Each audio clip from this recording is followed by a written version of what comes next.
What is up, my fellow mobile gamers? In today's video, we're looking at the best items to buy in the gear shop. Subscribe to the channel, hit the notification bell so you miss a video when we live stream, hit the thumbs up button. It is greatly appreciated. I love you guys and girls. I hope you had an amazing weekend. We are back. For coins, I pretty much just buy everything. Like you always have a ridiculous amount of coins. So you don't really need to go through here and kind of pick and choose what to buy. I kind of just go like this, select all, buy all. And then I just go ahead and I'll just update this and refresh it and then just buy everything again. And I kind of just do this over and over and over again.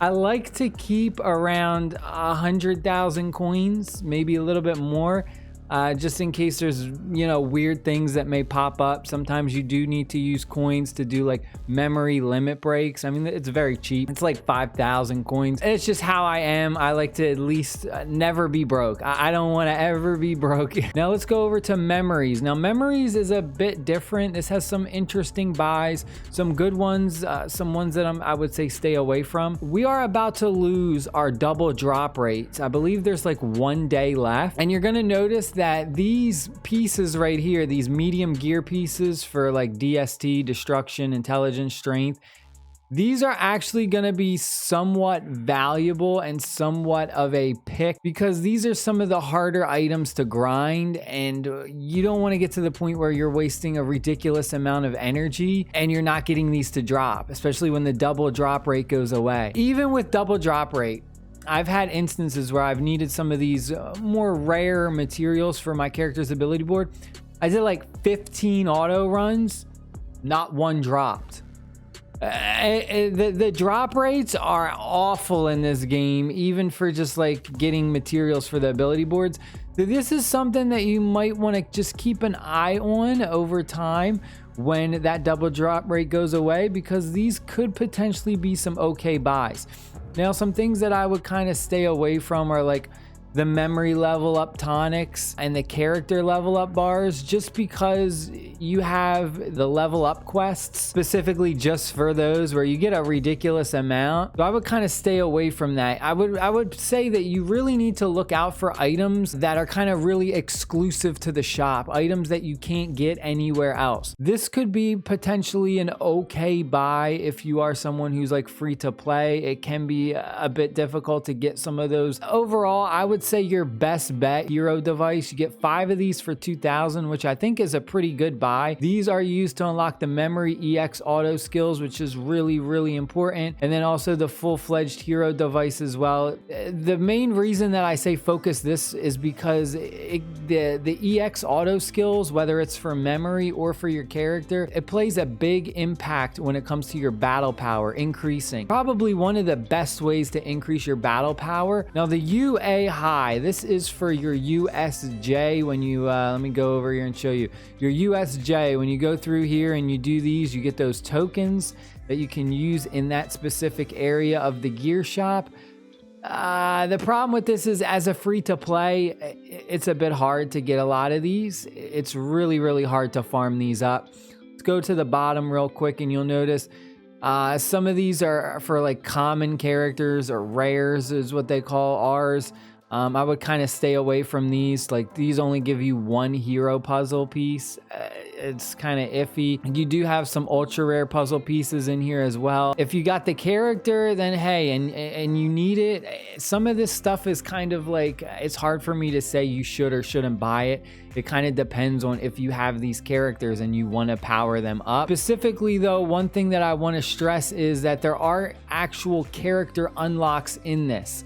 So you'll notice for 3,000 tokens, we can unlock the version now or never. And then there's also like to be the fastest version, chivalry, strong and soft version. Now, one question that I had asked was, can you collect enough of these hero pieces to unlock a character? And the answer to that is no. So definitely make sure you don't go ahead and you get these hero pieces for a character you don't even have unlocked.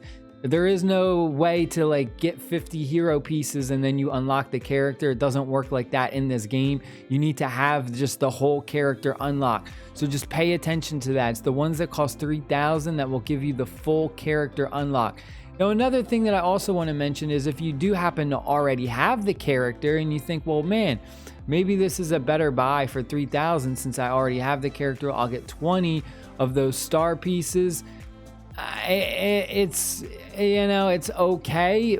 I mean, because it is universal, but overall you're kind of hurting yourself because you take a look at this, you know, 10 pieces is 900. And potentially you'd end up getting more of those hero pieces if you just did it this way than opposed to trying to rebuy the character that you already have just to get 20 stars. But I understand if it's something that you kind of want to do just to get universal star pieces to use for another character. In particular though, you want to look for like the intricate gadget and then the full-fledged hero device. You have to notice that these are two different ones and they are LTDs. That's another thing that I want to point out is the LTDs are limited time deals. So you really need to pay attention to that. If you do one of these like updates, the limited time deals do not refresh. Only the ones that don't have that LTD will refresh when you do an update. Same thing for the coins. Like if you noticed when we did our coin refresh, the LTD items, they did not refresh. Only everything else does. But overall, I would say if you're free to play, you need some characters. There's really good SR characters in here particular. Like Now or Never, this version right here, he's a very, very strong SR character if you're free to play. Now the URs, the ultra rare memories in this are actually pretty good, but they're very situational, and I highly suggest you don't just go in here and buy them because they are ultra rares. You're gonna go over to skills and you really need to look out for this. Now the VE tower probably has the best rewards, but it's an absolute nightmare if you are free to play, and I'm sorry, but it's just kind of how it is. In fact, if you're free to play, you probably won't even really be in here because the VE tower is really, really hard. It's gonna take a free to play a long time because you need a lot of characters powered up. I mean, you need potentially what? Like 15 characters maxed out, at least maxed out level 70, and then pretty far in their ability boards as well. So, I mean, grinding this is awful as a free to play. It's just something that it's gonna, you might not even buy anything from this shop for a couple months, and I'm just trying to be realistic. But honestly, a good buy for right here would be Symbol of Peace All Might. Now, I will say this, I don't think this is the best version of All Might. I think there are better versions of All Might, but this one is just, it's what people call it is they say it's free. It's not really a free All Might. I see all these people with their videos, they say, oh, you can get a free All Might. It's not free.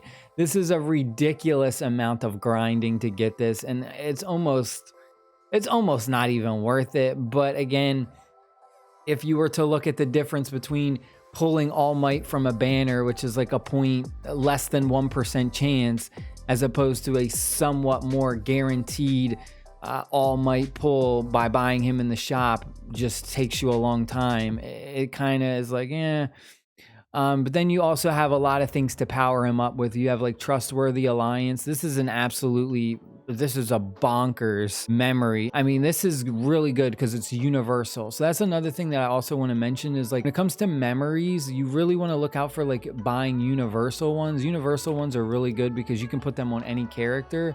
However, sometimes they're not as strong as some of those more specific ones. There are some more specific ones that can be better. But again, you kind of have to fit them into the puzzle piece of, okay, it has to be with a specific character. The only characters that will show up for your stars section is characters that you already have unlocked. So your super rares, and then all the way at the bottom, you'll see your ultra rare. Now, when you're buying these, you need to keep an eye on the price because the price increases. If you literally click on prices, it will give you a breakdown of each piece's price as it increases. So from 1 to 40, you'll see it will only cost 5, and then from 41 to 75, it goes up to 10, 15, and 20, so on and so forth. So again, just keep this in mind. The more you buy, the more it's going to cost for that specific character. And then we have Arena. Arena, you know, is the PvP section. Some people like it, some people hate it. Again, a lot of the stuff at the bottom is bait. Quest skip tickets avoid, your memory level up tonics. character level up bars. You don't really need that. However, they kind of, the value kind of drops off as you go up higher. You'll notice like you'll get 10 for 200. But then like for 450 you only get 20, so it actually increased by 50, but you didn't actually get more. But if you need star pieces as a free to play, this is a great way. And it almost feels useless like to spend 1400 of your arena tokens for just 3 pulls, and then they're gonna all be ours. You know, the chance of getting even an SR is pretty low on just a 3 pull ticket. And these do increase. Like you'll notice, what was this? It was like 300 for 1 ticket. And then it went up to 800 for 2 tickets. And then it goes up to 1400 for 3 tickets. Like a lot of these have like diminishing returns, and it just kind of gets worse the more you buy. And there's just a lot of traps like that in this game. And it's kind of off-putting. I would say the super gadget is your best bet, honestly. But other than that, that's pretty much it. I hope you guys and girls enjoyed the video. Hit the like button, hit the subscribe button, and be careful. Watch out for those baits. Stay happy, stay safe, my friends. Peace.